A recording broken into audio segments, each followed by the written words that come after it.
Well, let's start with housing. That's the most simple one, and it's really simple. The demand is great. There are about in the city of Amsterdam is growing with 1,000 people each month. We're building about 5,000 to 7,000 houses a year, so we're not getting up to that speed. So there will be a big demand. We have to accelerate as much as we can. Housing is okay. As it comes to retail, of course, there's this nationwide discussion about that there's too much retail in the Netherlands. I don't know exactly why, but in the last decades, we were a bit slow about producing new retail centers in Amsterdam. So we're not having this big problem with empty shopping centers.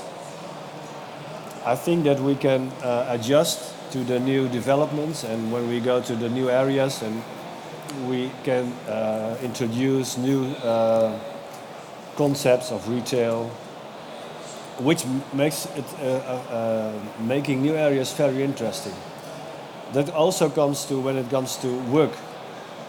How does the new working areas look like?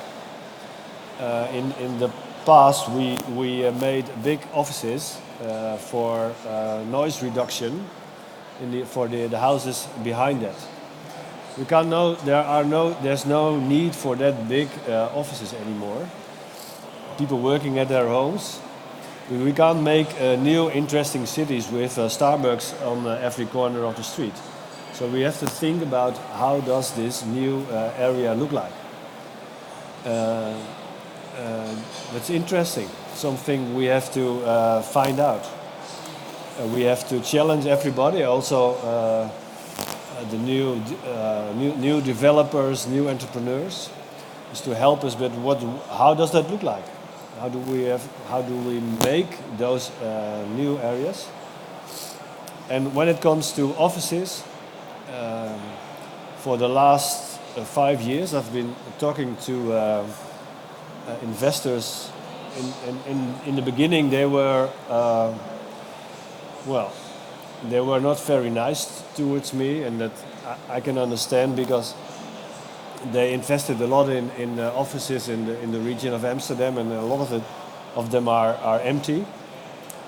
But then we told them what our policy is on reducing new office areas, about what we do to stimulate transforming offices into other functions like hotels.